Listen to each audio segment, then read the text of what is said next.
Welcome, Rachel. Thank you. I appreciate you all having me today. My name is Rachel Njenga, and I'm a PBIS ISF consultant at KDE.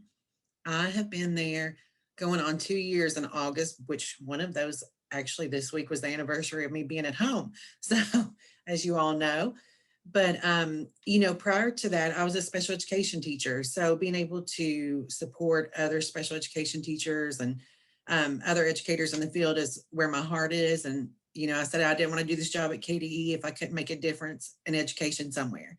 So, one of my goals, or well, actually, let me tell you a little bit. My job, what I do is I basically go out and train tier 1, 2, and 3 um, in PBIS, which is, positive behavior supports and interventions and supports. And um, I am the consultant for like the Eastern Kentucky area. And I chose that area because I lived in Lee and Owsley County most of my life until moving to Versailles, Kentucky. So I was at Fayette County Public Schools the last 10 years. I've worked as an instructional assistant in Woodford, long-term sub.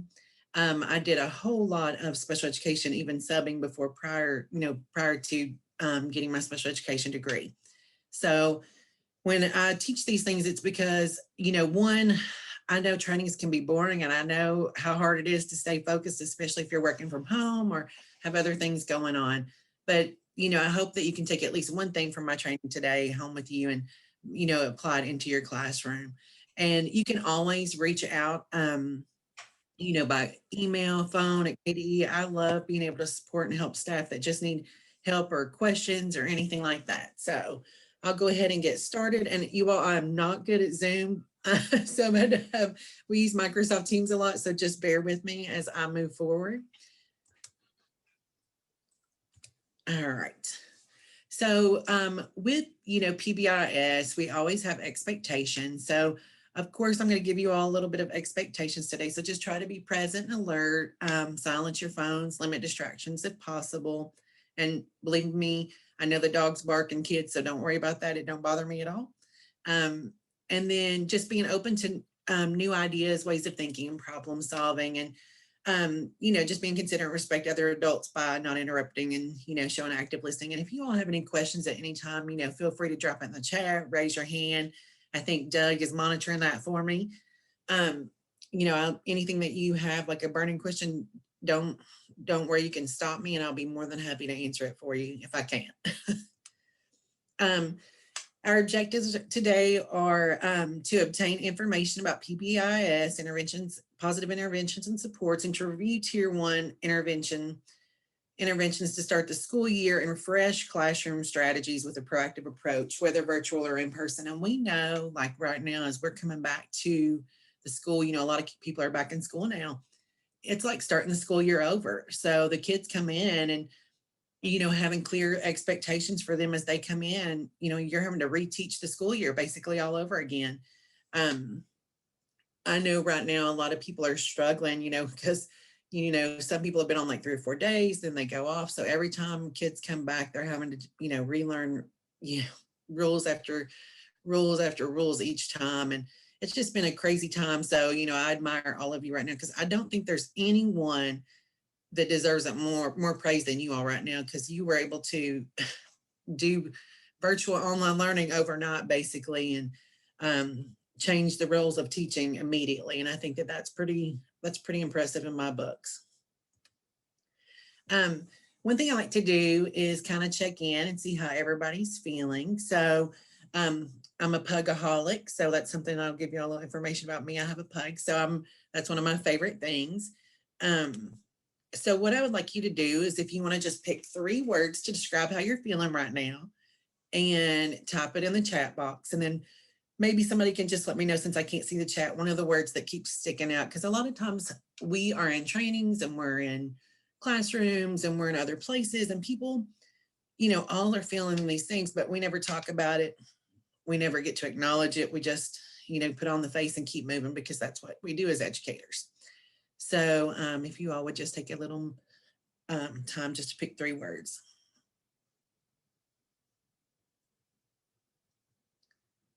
And I'm sorry, you all, I talk so fast when I get a little nervous. So just bear with me.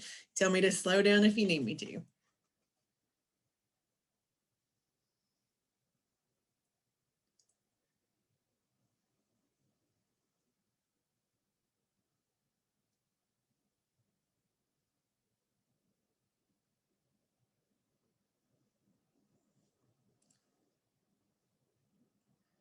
I think a lot of people probably with the time change might have that tired, because I know like that first week after time change always has tired.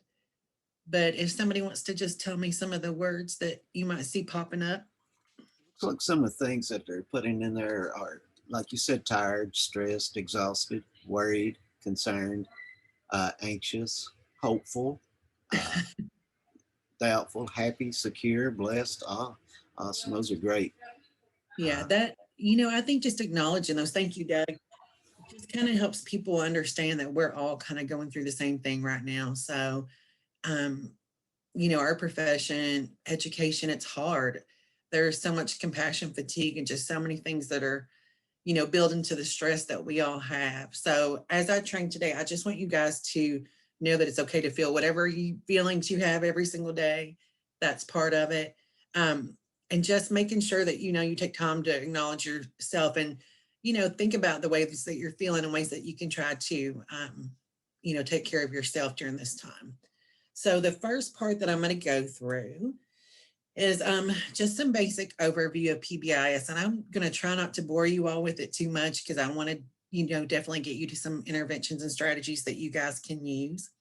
But I do want to go over some basics because I know a lot of schools are using PBIS and some schools, aren't, or they're using like different portions of PBIS. So basically PBIS, first of all, it's not a curriculum or something that you can purchase. It's not something you can learn during a one-day professional development. Um, I had to take training in PBIS, but my background is that I was in a school that started PBIS from year one. And the first year of teaching at the school that I was at, I thought, I can't do this because it was just chaotic. It was a lot of behavior. There were so many things going on. And we started the PBIS program, and 10 years later was when you really seen the progress. So nothing happens overnight, but slow, gradual changes that are consistent.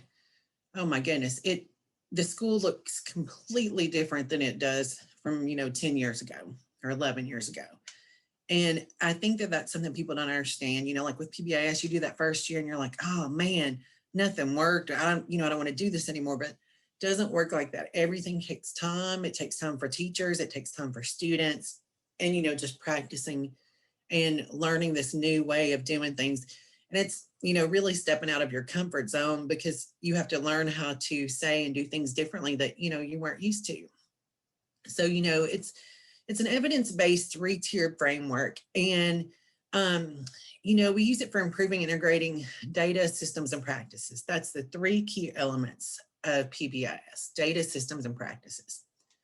Um, One of the things that, when you're doing PBIS, it's going to be like social competence, academic achievement, supporting staff behavior, supporting decision-making, supporting student behavior. So it includes everyone in the building. So today, as we talk about tier one interventions, because that's what I want to be focusing on is our tier one. That's everything. That's everyone in the building. That's every student in the building. Um, and the systems we have in place are the foundation um, of every school. I mean, like schools operate on all kinds of different programs, all kinds of different personalities. There's so many things going on, but when you find these systems and practices and you start putting them in place, it um, you want it to sustain over time, and that's what PBIS does. There's so much data that we could pull up, but I don't want to bore you all with that. But just seeing how schools that started implementing PBIS, like seeing those changes, and their data changing and their staff changing, and other various aspects of their school systems. We generate tons of data. PBIS is kind of data driven. Everything that you do with PBIS is collecting data, putting students in tiered interventions if needed, and trying to see where changes take place. Basically, PBIS you all are already doing. It's just not put into a system where it's not, or it may not be put into a system or may not be called PBIS or things like that. People are always scared to jump on board because they're scared that it's more work, but it's actually pretty much what everyone's already doing, but with a little bit more systematic approaches. Um, and we use data to make those decisions every single day that we go through school. now it's hard. I know there's been a lot of things happening with virtual learning, it's been hard to collect the data that, students not coming in, and there's just so many things that are happening. So, be patient and be grace, give yourself grace during that time. I'm going to skip through the practices and get to the outcomes real quick because we'll talk about the practices as we move forward. The outcomes from PBIS are what schools achieve through data systems and practices they put in place. Families, students, and school personnel set goals and work together. So you work in a systematic approach, but everyone is involved. And one of the big things that you see with schools that are successful, they do have that family connection, community connection, especially in like smaller communities. I know, like coming from Lee and Owsley, you knew everybody in your town, everybody worked together, things were going on at school, everybody got involved. So, that is the one thing that I loved about being, like going home, that small town connection and really having the outreach from the community. What happens with PBIS? You get improved student outcomes, reduce exclusionary discipline, and improved teacher outcomes. PBIS is 3 tiers of support. So it is a multi-tiered framework. And, again, tier 1 is everyone. So that's all, and then eventually you'll get to some tier 2 and tier 3 students. And that's in academics and behavior. There's students that struggle with certain areas, and especially behavior. I always tell people, if you're teaching behavior all day long or dealing with behavior all day long, then obviously, there's a whole lot of curriculum that, you're missing because you're spending your day trying to correct behaviors. Again, tier 1 is universal prevention for all. I'm going to skip this part because this is talking about building a team and things like that if you join on to to PBIS. Now, the tier 1 practices are school-wide positive expectations and behaviors. Classroom expectations are aligned with the school-wide expectations. The school I worked at, we kind of went with our school-wide was like always try, be responsible, cooperate with others, do your best, every day respect everyone. So our classroom expectations were very similar to what our school-wide expectations were. So it's a continuum of procedures for encouraging expected behavior. I'm going to say this a million times probably throughout this training, but students don't know what they don't know. Adults don't know what they don't know. So if you are disciplining a student for an expectation that they haven't been taught, it's just not appropriate, because you have to think about it. If you haven't taught them what your expectation is, you can't discipline them for it. Adults get, you can't discipline an adult if they don't know the expectation. So, teaching expectations is one of the main parts of tier 1 practices. We're going to skip tier 2 and tier 3 because today I want to focus on, tier 1 practices. With PBIS, you're regularly checking the effectiveness of your practices. A lot of self-reflection, a lot of school reflection, a lot of team reflection. You're developing content, expertise through coaching and ongoing professional developments. You're relying on teams to guide implementation. You're using data to monitor student progress. You're implementing universal screening practices, and you're including community members and families to create culturally relevant practices. So, if you wanted to get started on PBIS or you wanted more trainings, I'm actually the consultant for the area, so I would be the person that you contact for those things. And then we could go through a whole system. Our PBIS webpage at KDE has, the contacts on there, like if you have information or if you need supports. And I will actually, I think you can request training, supports, things like that. But I'm the person that you would reach out to for that. And we do have a lot of trainings on the KDE Professional Learning Board. Now we're going to get into the tier 1 classroom structures and procedures. Again, tier 1 is everyone. So that's your school-wide expectations, routines, acknowledgements, in-class continuum of consequences are implemented with classrooms and consistent with school-wide systems. We all know that behaviors are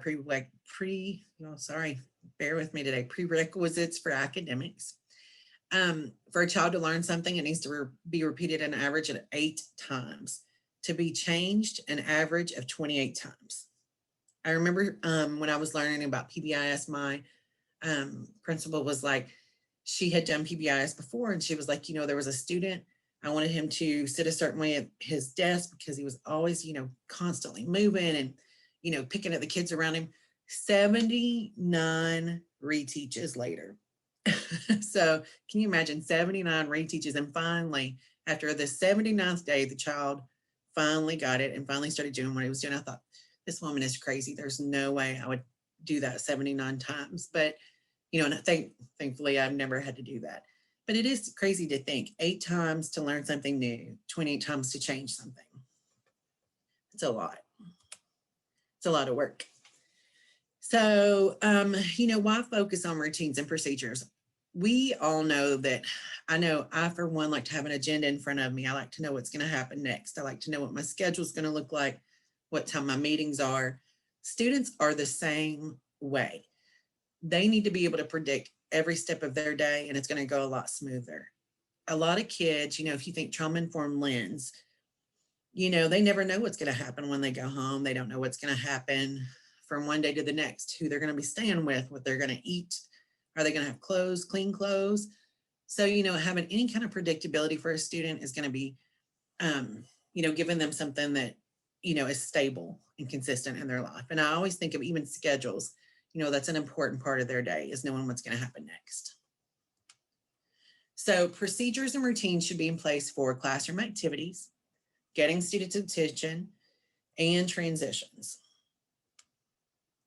Specially designed lesson plans, providing initial lesson plans on behavior and character building, every day, teaching kids something new, with character education, behavior lesson plans, taking 10 minutes out of your day to have that classroom meeting, or to check in with your students, or to teach them an expectation. Because when we say respect, that could be, our respect may be totally different from someone else's idea of respect.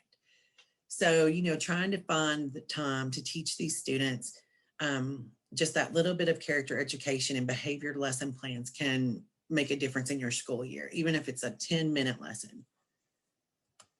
There's a program called Harmony SEL, and it's a free SEL program, and it's an online program. And I put it on here so that I could share it with you guys, because there's lesson plans on there. And as you can see, diversity inclusion overview is like the unit 1, and this is grades 1 and 2 on their dashboard. This is free to schools, educators. There's, online version. They have books. I went to their training, I don't know, maybe last year, and some of the information that they have is great. They have a lot of great lesson plans in here. So if your school doesn't have a character education program, this would be a great way to, incorporate this into your classroom. I know we have a lot of social emotional goals, with special education students. So these are great lessons that you can pull, like getting to know one another, discovering commonalities, learning from diversity, and building community. There's a story that goes with every lesson. So you literally can go through, have it read, it can read to you, or you can read it. You just turn the pages, and that's for every single lesson. And then there's these activities like me and Z. So Z is like the little figure for Harmony, and he's like a little green alien guy. So there's a lot of stories, that are going to include him, but there's just all these little lesson plans. So I thought that I would share that with you guys, because it's always nice to know that there's something free out there that you can use. There's also, pathways, second steps. There's a ton of different programs, and maybe your school is utilizing one of those. But if not, this is a free one that you could use individually. We want to make sure that our behavior expectations are observable. We want to be able to model desired behaviors. We want to provide students with written and graphic cues in the settings, in the setting where the behaviors are expected. We want to acknowledge their efforts, even if it's a little bit. Some kids doing their best might really be the best that they can do, when it might not be exactly what we were looking for, but finding that positive ways to say, hey, I like the way that you sharpened your pencil, but, next time, could we wait till after the lesson? Or, trying to say it in positive ways instead of saying, hey, don't interrupt my lesson, don't start sharpening your pencil right now. Because I know sometimes we tend to not think about the words that we use. I'm guilty. I've done it a million times. And I think now, being out of the classroom, I was like, there's so many things I wish I could go back and change that I did beforehand, or if someone would have told me the things that I know now. Plan to reteach and restructure teaching. Allow students to participate in the development process of your rules, your expectations. Sometimes getting their input helps. Sometimes it makes them feel like they're part of the classroom, part of what you're doing. Using teachable moments that arise in core subject areas and non-academic times. I mean, really teaching expectations, is going to make it easier for your whole entire school year. Just taking a little bit of time will make the biggest difference. I just put this as a cute little reminder. It says, what are you doing here? I'm practicing waiting for the school bus. Is that something you have to practice? It is if you want to be good at it.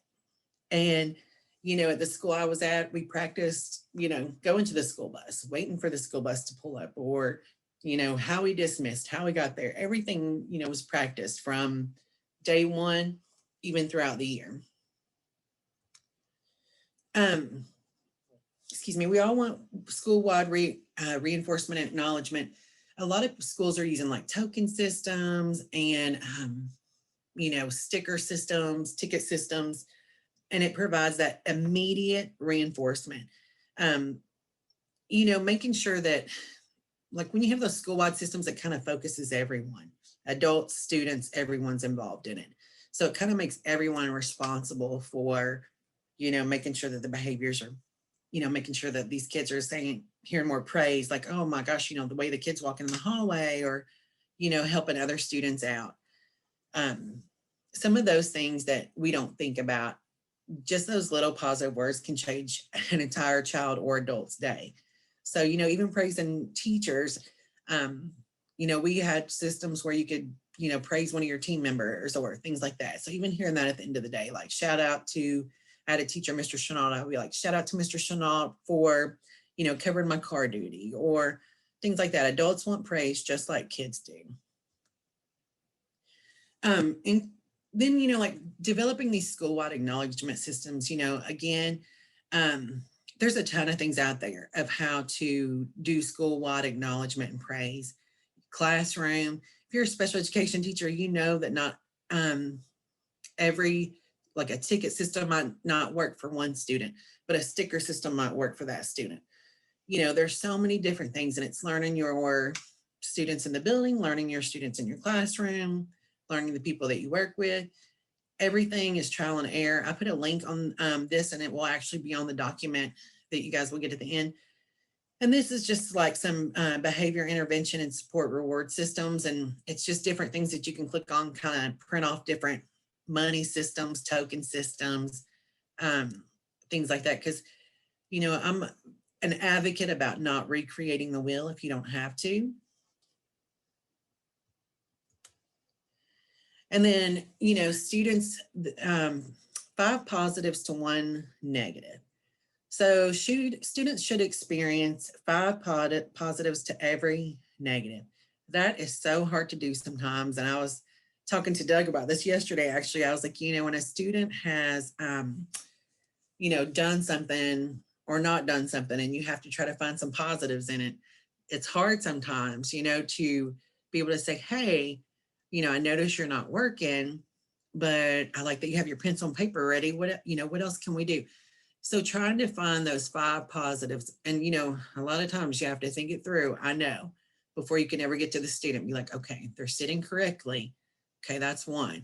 They're holding their pencil, they've got their paper ready, they've got their book ready, their eyes are on the board. It's just the pencil hasn't hit the paper yet. So just trying to get those 5 positives before you get to that negative. Teachers should interact with students 5 times more often when they're behaving appropriately than when they're behaving inappropriately. And sometimes it's just the opposite. Sometimes you want to constantly stay on the child that's acting inappropriately because that's the one that's interrupting class, or that's the one that's causing a little bit of chaos. But when you do that, you're creating that letting them kind of get what they want. And sometimes it's better to ignore those behaviors and keep giving the kids that are doing the right thing the positives, because then they'll stop that negative behavior. Not always, but sometimes, they'll want to be like, you know what, maybe I'll do this, and then they'll praise me instead of constantly trying to get that negative attention. Interactions with students are considered positive or negative based on the behavior in which the student is engaged at the time attention is given. And you see it, which kids are going to constantly interrupt, and which kids this is going to work for and which kids it doesn't. Again, relationships are going to be the most important part of your day with students. And let's see, this is kind of just a PBIS school-wide acknowledgement matrix, and it talks about, who should be getting praise, who should be getting, when they should get praise, where, who, and it's kind of like in the moment, predictable, like, when you see a kid doing something great, going to them immediately, and giving them a ticket immediately, especially a child that wouldn't normally be doing something. If you can find something good they're doing and you acknowledge it immediately, you're going to get a lot better response from that child as the day goes on, because they're like, oh man, I did this. Let me do something else to get a ticket. Sometimes students will surprise you, depending on how well you acknowledge them, or if it's immediate, or if you wait. Even sometimes at the end of the day, reminding students, hey, you got 5 red tickets today because your behavior was so good. This was a really good day, and let's remember this tomorrow. And, kind of circling back around for those kids,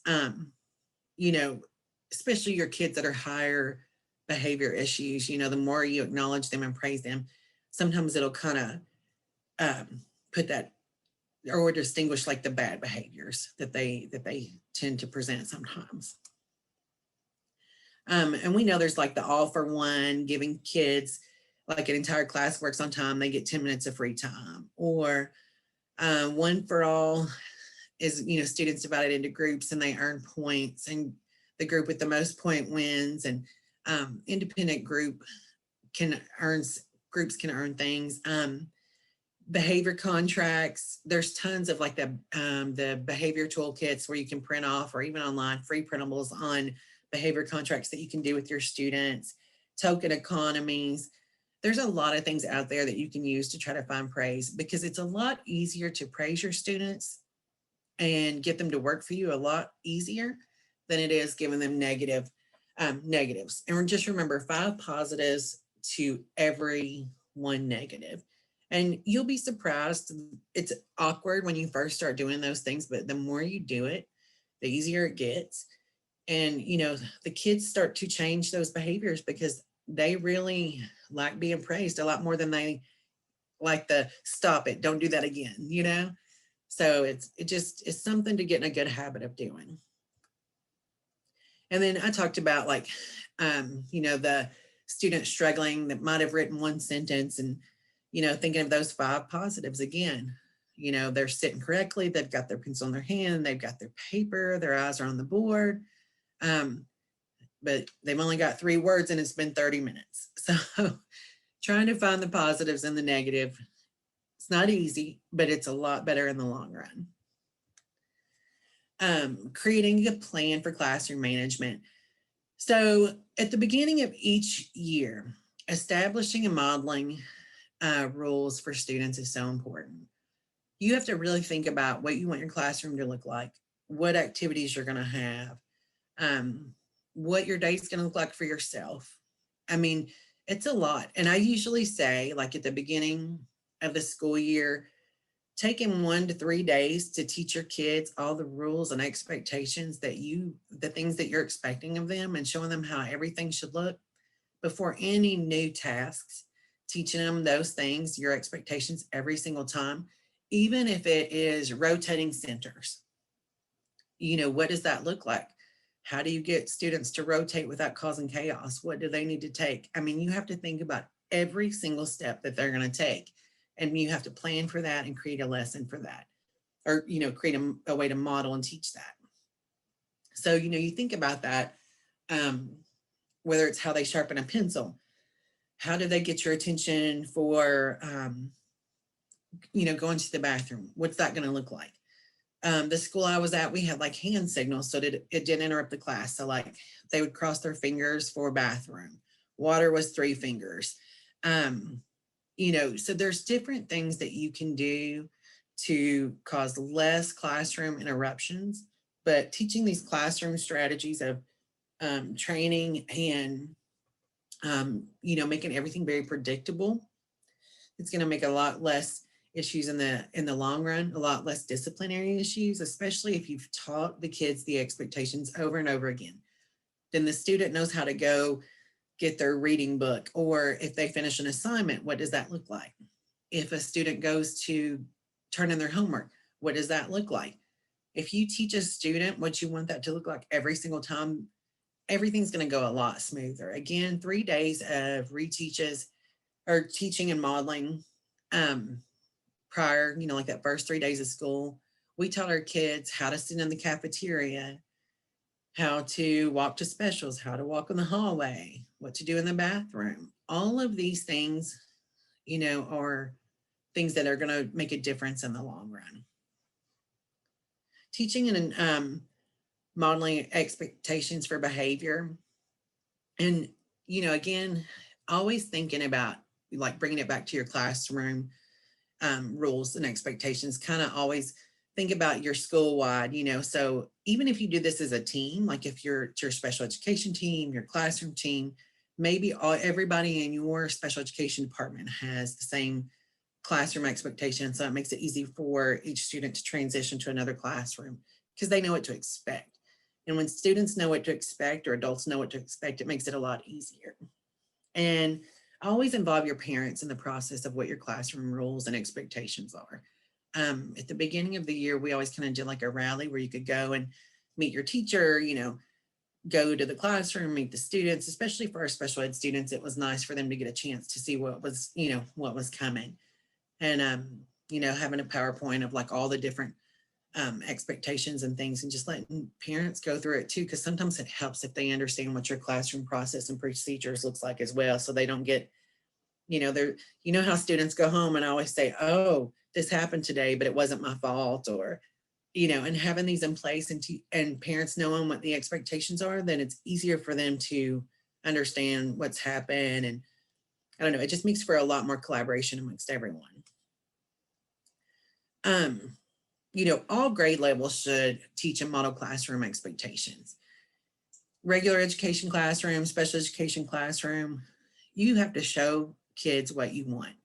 And that's from day one. If you show them what you want, what your expectations are, you're going to have a lot less disciplinary issues. If you're turning in homework again, math manipulatives, like if you're playing with blocks, not playing with blocks, but you're using your blocks to do your math lessons. So you have to teach the kids not to play with the blocks. You have to teach them how they're specifically supposed to be used. How do you use the clock in your classroom? How do you use, your base 10 blocks? Everything that you do should be taught, and you should teach that, be able to teach those kids those expectations. Of course, they're going to play with blocks because you just handed them a stack of blocks. It's easier to give them like 2 minutes of, okay, when you get them, you can have 2 minutes of playtime. Then we get to work, and this is the expectation. So teaching and modeling so they know is always, always, remember, less disciplinary issues later. Make certain your rules and expectations are simple, age appropriate, and no more than 5. As you can see, this was just a little example of sometimes what teachers' rules seems like or looks like. I've been in a classroom one time and she had like 15 rules for first graders. And I'm like, I don't know how those kids could keep up. I thought, my gosh, I was like, I couldn't even keep up with that many rules. So I was like, just being simple and being age appropriate, think about your grade level.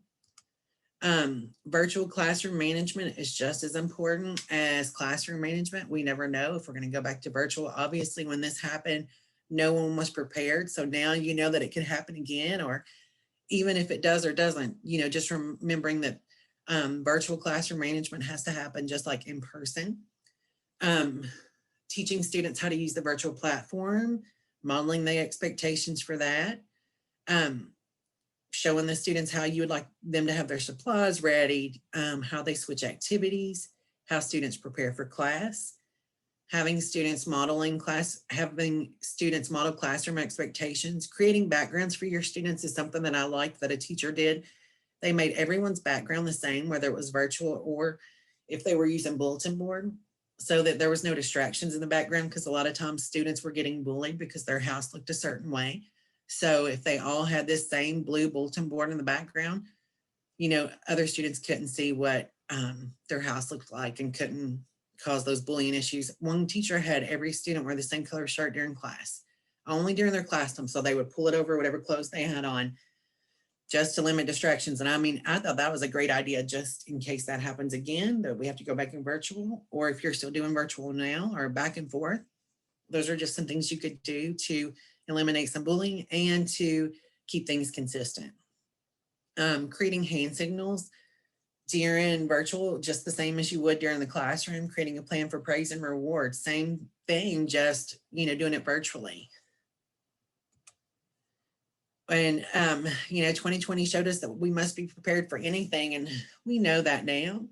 And I think even for teachers, staff, parents, we all struggled during this time. Nobody was ready for what happened, and so how we felt. So imagine the kids were probably feeling a whole lot more than even we were, because a lot of times schools are the only consistent thing that a child has to look forward to. These were just some examples, and you can pull these offline. Again, I am not about recreating the wheel, but classroom procedures checklist, if you do this at the beginning of the year. So if you're teaching your whole tier 1, which is everyone, class procedure checklist, you're going to have packing up at the end of the day routines. There's just some random ones here: recess, indoor recess, classroom, table manners, spills, what happens with special materials, lining up, fire drill, earthquake, lockdown. All of those things matter. Teaching the kids your expectation during that time is important. Practice it, teach it. Honestly, your classroom, once you see that these expectations have been taught, the kids have modeled it, oh my goodness, it makes such a difference. But you can just kind of create your own list according to your classroom at the beginning. And then you can also do a virtual classroom checklist. And this was just kind of an example I kind of created myself. Classroom rules, plans for attention, plans for rewards, redirection, because my friend was telling me about somebody's dog running through the background, and maybe not appropriate, but it was holding someone's undergarment, running through the background. So all the kids were going wild. So, how do you get attention back from this chaotic situations that we know happens? It happens in an adult, trainings in classrooms too. So, planning for all that ahead of time, your kids, and maybe you don't, maybe these, with the pandemic, you have to learn these students to be able to learn how to create these checklists to work with them. It's all a process, plans for teaching parents about virtual platform. I think that's a lot of, that was a lot of issues that has happened across the state, across the country. Parents are having to help the students and they don't understand. I think that's been a big one. And so I think, sometimes it's okay to take 15 minutes and do some trainings here and there for parents. They're the ones going to be helping your students get ready every day for school, whether it's virtual or in person. So it's okay to, meet with them and teach them too. Plans for attention, and then plans for class activities. You can still have class activities virtually. One of my friends, her classroom had one of their rewards was like they had a sing-off competition, or, they did like their talent competitions. And so there's still a lot of things going on virtually that you can do. You just have to step outside your comfort zone a little bit, because this is new to all of us. So it's all trial and error. And then this was just an example of like classroom rules. Our special education classroom, we always kind of have visuals usually. So I think that's a really good idea. Even in the regular education classroom, having a little visual reminder with the words, very simple rules. Helping hands, listening ears, quiet voices, looking eyes, walking feet. Very simple. No more than 5 is what I would recommend. Again, there's a morning routine expectation. Put your name tag on. Take down your chair, hang backpack, turn in homework, sharpen pencil, morning work. That's one expectation of your day.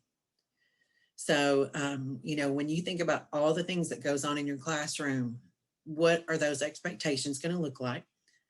What do you want it to look like? Do you want four people sharpening a pencil at the same time? Or do you want one person on the floor at a time sharpening a pencil? You have to think about every single aspect of your day in tier one, because that is what's going to build your foundation for your entire year. And it's a lot easier to teach that now, than to wait until later. Um, and I'm telling you, the more predictable the kids start to see in the classroom, everything just tends to go a whole lot smoother. I mean, I know it's not going to be perfect. There's going to be things that happen, but teaching those expectations will make the biggest difference. Coming back from a pandemic's the perfect time to start teaching classroom expectations again.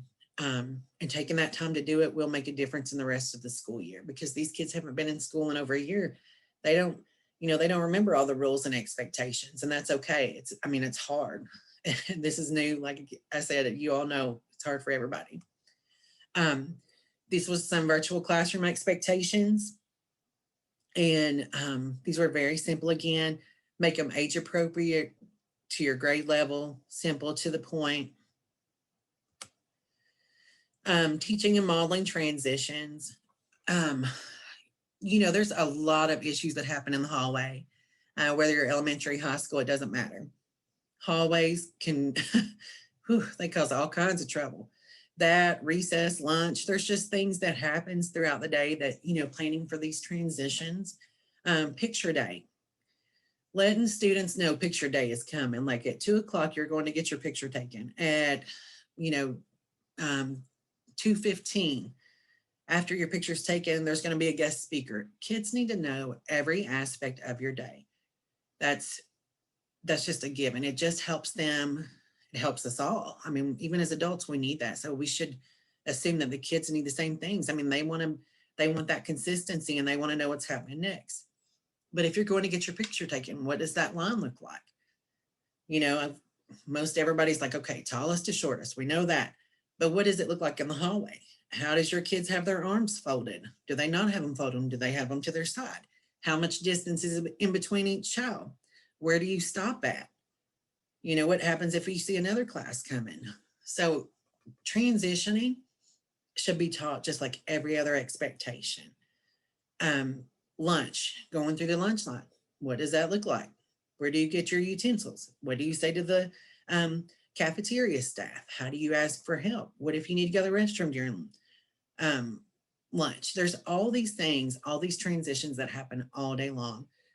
Teaching the students the expectations will make the biggest difference. Bus. The school I was at, bus was the most behavior issues. First thing in the morning, you haven't had all your coffee yet, and I can still hear. We need some assistance with bus 613 and every single morning.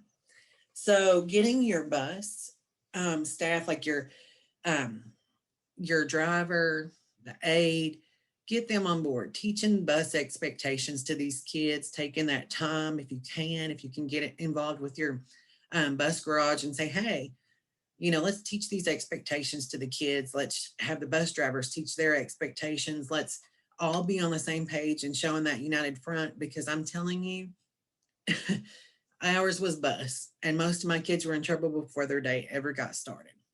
And the bus driver is the first person the kids see, and so it can make or break a child's day. But even knowing the expectations there, not just rules, but actually modeling and teaching those expectations are important. Emergency drills. There was nothing worse than tornado drill. And trying to get kids under the desks for earthquake, and all of those things happen, and we have to plan for those. Those are transitions. Arriving to class and leaving class, substitutes. All of these things are different. There's changes, there's movement. All of those things, if you teach them now, it will make a difference later. Having a sub can make kids, they say, well, the kids was crazy because there was a sub. It does not have to be that way. Teaching kids what it looks like to have a substitute. and allowing the substitute to be able to have the information they need to proceed. And we'll go over some substitute information in a minute, because that's something I wish I would have known way back in the beginning, until not halfway through my school or, my last few years of teaching. Hallway rules, everybody has their own rules for the hallway. Being specific, walk on a certain tile, arms folded, arms to the side, however you want it to look is what you need to teach, model, and practice. If a student isn't walking the right way on the hallway and they continue to skip, run, or jump, then you can have the child go out, model for them what you want it to look like, teach them what it's supposed to look like, have them practice it over and over and over until you finally get the student to do what the expectation is that you're wanting them to do. But don't give up, no matter how frustrating it is. You have to just keep going, because eventually, after kindergarten, first grade, second grade, by fourth or fifth grade, you'll be surprised what those students look like. 5 years. But by the fourth or fifth year, man, it's a totally different group of students than when it started in kindergarten, teaching these expectations even then. Virtual transitions. You all, I'm the worst. I'll get in a meeting and be like, oh, I forgot something. Let me go grab it. Well, the kids are the same. They forget things. So, teaching them to have their things ready, how you want them to put their books away and go on to the next section of whatever it is you're working on. Setting a timer for bathroom breaks. We have them. We have timers. We have stretch breaks. We have transitioning things that we have to do. So, going from meeting to meeting to meeting. So we should expect the same with our kids, giving them a timer, telling them, hey, you got 10 minutes, timer goes off. We got to be back. This is what we expect. Even getting those verbal cues, like I'm ready to learn. I'm focused. My eyes are ready to see, and my ears are ready to hear, whatever it takes to get their attention back to where you need them to be once they come back from those transitions in the virtual setting. Teaching and modeling classroom community. Looking back, my biggest strength as a teacher, I will tell you, was the relationships with my students. I still have students today that were some of my first students that I'm very close to. And, I still get letters from or emails from. I mean, there's something about relationships that will change the way a student, how their success rate in the classroom or their success at school. Having one positive adult will make the most absolute difference in a student. Every student in the building should have one adult that they can come to. So you need to teach and model having a bully-free classroom from day one, no tolerance for bullies. And that includes adult bullies. So I know sometimes sometimes working in education or different schools or adults in general, it's hard to get along with everybody, but we have to always find ways to be professional. Teaching students how to greet other adults, staff, members, peers, guests, and parents. You have to teach students. Not all students know how to greet adults. Not all students know how to talk to other parents. They were never taught that. So teaching them that is perfectly okay, what your expectation is. Creating a classroom community where all children and adults that come into your classroom feel safe, valued, heard, and understood. Creating a classroom environment through a trauma-informed lens. And, that is something that, there's all kinds of trauma trainings out there. When I took one of the trainings, I didn't realize some of the things that, we don't think about, like kids not knowing how to greet adults or knowing how to say please or thank you, because, they aren't taught those things. And just making all kids feel like they belong somewhere, again, it's going to be the key to their success. When they come into your classroom, that should be their safe space. When they come into your school, that should be their safe space. A child should be able to come to you and, and feel like they're valued and they're heard. Adults should feel the same exact way in every single building. Creating a virtual community, same. You can do the same thing online, a little harder, I know, but creating virtual learning times to share, creating group team building activities or student classroom activities, virtual feelings check-ins, just like I did with you guys. You can make it accessible for your kids, have them pick a word that they're feeling that day. You know, maybe it could be something that they do that only you can see. Maybe it's something they share with the group, you know, making sure your kids are okay. They can check in that way. Virtual games, acknowledging birthdays and other holidays, just the same as you would in person. Creating time to meet with students individually. Sometimes students need 5 or 10 minutes just to be able to have that one-on-one with you. Using those research-based programs like the one I showed you for the community building and the behavior. Mindfulness activities. You can do mindfulness activities. There's a ton of YouTube videos. There's a ton of things online that you can print off. Again, you don't have to create the wheel. There's a ton of things out there. It just takes a little bit of research and preparation. You know, again, feelings check in. We take care of ourselves, having some expectations of what that looks like. We take care of each other, our school, and our world. And, you know, your classroom is going to represent you. And I always thought about that. And I always tell my students, what you doing away from my classroom, away from me, represents who I am as a teacher and what our classroom is. So I always wanted my students to represent in a positive way. And we have to think about that. So we've got our classroom procedures in place, communities in place, transitions are in place. So what else do you need to do to prepare for a classroom? Well, if you're preparing for an inclusive classroom, that means everyone. So you're planning for all races, religion, and students with disabilities. You're going to represent your classroom with pictures, words. Your classroom's accessible to everyone. If a student has a wheelchair, you've got to make your classroom accessible. If a student, this is something that I used to love when I had new teachers coming in, and this is, you know, you don't think about it. You have a student with an IEP, but they have, you know, they are able to stand or things like that. You don't put those kids at the front of the classroom. You know, you got to have certain areas where those things are happening and those kids are able to get their accommodations. But, you know, that also is going to work in your classroom. So movement areas if needed, break areas if needed. Knowing which teachers are coming in and out of your classroom, special education, ELL teachers, your occupational therapists, who's working with your students at what time and when, and how can you create a classroom without interruptions with all these people coming in? It can happen, and it can happen if you work collaboratively with those people, and if you create a system that works for you, so that they're not coming to the door yelling those names every 30 minutes getting students. But finding other visual ways for students to get up and get out the door and go into where they need to go. But if you work with those other teachers, you know, sometimes you all can create systems that are unreal. I had my OT and my speech teacher that I worked with would come and get students. They would do all their stuff, 3 different teachers, come back to me, 1 interruption. So it's a lot of planning, but again, the more you plan, the better prepared you are, the better prepared your students are, and the more success you're going to have in the classroom. You have to be prepared for different languages, cultures, everything, everyone that comes in the classroom. And, you know, we have transient kids, foster students coming in and out, and that can change the whole dynamic of your classroom. And maybe you don't know about their culture, you don't know about their language, you don't know about their race, you don't know about their religion.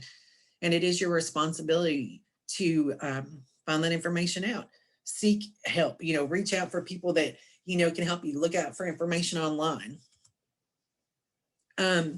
Special education beginning of the year checklists. Well, we all know caseload, IEPs, accommodations, behavior sheets, behavior intervention plans, sensory needs, movement needs. It's a lot. I mean, it is a lot. But you have to prepare not only yourself, but the teachers that those students are going to be working with. Not every regular education teacher understands what it means to work with kids with disabilities. So going over their IEPs with them, going over their accommodations and what that looks like. Manipulatives, if students are given, you know, if that's one of their things that they get, then one of the things I did is with my new teacher, I created the baskets for her so that she could start teaching day 1. These are the things the students could use. This is what their, you know, our accommodations look like. Showing teachers how to use those behavior intervention plans and behavior sheets. One thing I think we forget is we are all responsible, all of us, every single one of us, for the student that comes in our classroom. So it's not the special education teacher's responsibility, and it's not just the classroom teacher's responsibility. It is everyone is responsible for that student. Behavior, if you have a behavior sheet on an IEP, it is your responsibility to make sure it's filled out. It is the classroom teacher's responsibility to make sure it's filled out. It's the student's responsibility to make sure it's filled out. So everyone involved has to understand how those things work. Even in the beginning of the year, or even now, starting back after a pandemic, asked to be part of a faculty meeting to go over accommodations, what accommodations look like, what behavior sheets look like, what behavior intervention plans look like, just some basic housekeeping business. Maybe there's a disability that no one's real familiar with that you need to go over. You can even print that information off and give it to the teachers, but you could also do something where it's school-wide. So anybody working with that student would get that information all at one time. New staff and teachers coming in, there was disabilities I wasn't familiar with. I had a student with a traumatic brain injury, and I was really confused about, what does that mean? So I had to do a lot of research and learn, just like everybody else. Accommodation behavior cheat sheet is something that I used to create. I would give it to my classroom teachers. I'd put the student's name, the grade, what their accommodations were, and I'd put it all on one sheet per classroom. If I had 4 students in there that was special ed, I would do that to help my teachers be able to quickly look and see what they get. They wouldn't have to look through their entire IEP to do that. I did that for my own self as well, just because sometimes it's easier to pull up one sheet than it is for, 15 IEPs trying to figure out who has what. That's something that was very beneficial to me in the long run. And I attached their behavior charts and their behavior intervention plans to it for each classroom if I needed to. Even a regular education teacher coming in, you could do this. If you have students that have IEPs, you can do the same exact thing. You can look at their accommodations, create a cheat sheet just like that for yourself. And it is something that is beneficial. It takes out a lot of time out of your day looking for these things because, if you've got 3 kids that are readers, you start getting used to it, but it's just a lot easier to look on there and be like, do they get extended time? Do they not? Let me look through these 15 sheets and see if I can find it. Or let me pull my one sheet and see what all these students have. Staff don't know what they don't know. Reviewing the basics of special education students in the classroom. And if you're a regular education teacher, reach out to your special area teacher, reach out to your OT, reach out to the people that you need help from or you don't understand something. Collaboration is the key working with these students.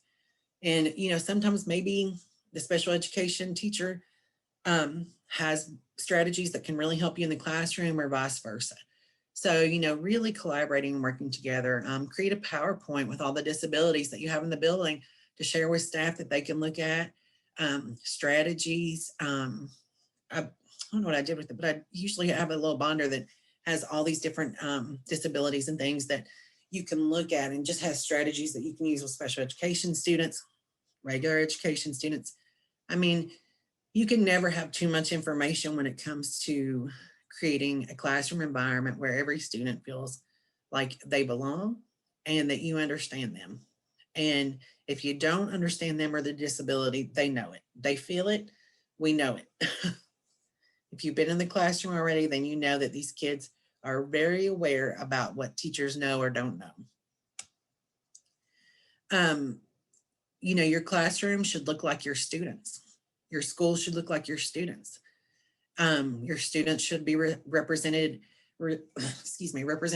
throughout the building, throughout the classrooms, throughout the behaviors that happen in your classroom. You want the music that is heard to be music from every student that's represented in your building. Pictures of people in history or representations through visual means, stories they read. These students should see students that look like them throughout the building and in their classroom. If you want them to feel included, you have to include them. These were just some examples. Some different books. It is great to have these different books. You can prepare other students about different disabilities that they might see in their building or in their classroom. This one, my friend has autism, don't call me special. There's a ton of books out there that you can use, that you can read with your class, that you can talk about with them and prepare them for students that they're going to see, or that they're going to be working with every day. You'd be surprised. Some students just fear the unknown, but once they know, then they become such a great peer support for that student. So, just helping them be comfortable. A lot of times, students don't know what they don't know. So if they're not exposed to it, that's something that we need to take responsibility for. Some books about different cultures. I always had the Bob Marley one because I'm a Bob Marley fan. I Am Whole. So it's a student that is mixed. That happens. There's tons of books about different religions, different family mixtures, blended families, divorced families. I mean, making students feel like they belong through any means possible. Cinderella stories, great second grade core content, you all. You can use tons of different Cinderella stories and compare and contrast, because there's lots of different ones. The Egyptian Cinderella, Persian Cinderella. There's lots of folk tales out there from all over the world. Same concept, just different places. And that's a great way to represent different people in your building and different students. Again, preparing for change, making sure your students are, how do I say kids? Sorry, y'all, because they were my kids. Making sure they were prepared for all that. Always making sure that they knew the expectation, they knew what was happening next, fire drills, all that. Planning is the key. Emergency sub-plan boxes was something that we did. You never know what's going to happen. Having that information available is great. Making sure that you have teacher logins, technology logins, class pictures. Somebody even showed me how they took pictures of their students, had it folded out, and drew a picture of their classroom and put the students at the desk that they were supposed to sit at, so you don't have kids that were switching desks on you and, doing things that they shouldn't. I thought that was a great little thing, because you don't know what these students look like and you're going in as a sub. It helps them. Accommodation cheat sheets, information about a student that, medications, allergies, things like that. Emergency sub plans, phone lists for emergencies. Who do they call for behavior concerns? I had tons of folders that had math stuff. And, especially in special ed classroom, having things that you can just pull from your reading folder, math folder, lessons already there, ready to go. It takes a little bit of time and planning, but if you had to be out a couple of days, that stuff is done and you don't have to worry about it. And it's information in there that they could already be working on. If you have time to plan, great, but if not, this is something at the beginning of the year, having that ready. It's an absolute fantastic way to be prepared. Put it in a clear box with all the papers and all the information. Having a map of the school, emergency exits. What does lockdown look like? Having all that information, tab it, put it in a binder. That's the best way to prepare for those situations. Again, having it in a clear sub box. If everybody in the building had it, imagine how great it'd be for the principals and the, front office and the subs coming in. They always know where those sub boxes are. Having a sub list is great. Do it for grade level, school level. You could house it at the main office, knowing who you can contact. There's a lot of people that only want to substitute for special ed or second grade, or, and just having a list like that at your own school is a great way to be preventative. Having student ambassadors. If you have to be out, that's a great way to have them help in the classroom. Like, this is your person that's going to lead on technology. We always had the person that would do the sign-ins for the computers, and those students knew their jobs. You can have students apply for these positions. It's a good way to teach them about life skills. You could do it by student government positions, classroom jobs, teacher recommendation. Some students just need motivation. So giving them a job like that can actually change a lot about their day, giving them jobs that, keep them busy and, make them feel like they're important in a leadership role. And then again, student adult relationships could determine the right students for the job. I also created folders for each and every single student, even in the regular education classroom when I taught regular education or special ed, so that it's very easy to pull out a folder or a binder about the student I was working with, if it had their IEP, parent contact log, behavior log, anything that needed to be kept, assessment data, reading mastery, like when they would level out, being able to pull that information. If you're having a parent meeting or a student conference or art meeting, it's very easy to pull that folder out without sharing every other student's information. I used to drive me crazy when a teacher would come in and show me a list, and we're in a meeting and they've got every other student's grade there, every other student's information. So this, allows for us to be able to have one folder per student. You only see that child's information. It's easy to pull that information out for parent conferences. Yes, it's a lot of work. Yes, it can be expensive to do the folders in the beginning, but in the long run, it's so easy. At the end of the year, you pull all the information out, give it to the kids, parents for the next grade level going up. So, a little bit of work, a little bit of legwork can make a difference in the end. Again, today my goal was to teach you about tier 1 strategies. This is PBIS tier 1, everything that you do to prepare for the school year, teaching kids expectations, transitions, praise, rewards, and preparing students and adults for a successful year. It is a little bit extra work. It is a little bit of more planning, but man, if you got to be off and you're sick, the last thing you want to do is sub plans. If you're having an art meeting, there's nothing worse than trying to pull all the information from 10 different places for one student, or trying to gather it all together. Or, there's just all these scenarios. Being prepared, taking a little more time to plan, the more expectations that are taught, practiced and retaught, the less instructional time you lose. Building that strong foundation for the classroom and school wide. And then you can, you're teaching kids about consistency. You're teaching kids to be organized. You're teaching students to be leaders. You're making it a lot easier for the students to know what's happening next and to make your day a lot smoother as well. It takes a lot of time out of your day of having to correct behavior all day if you teach those expectations again in the beginning.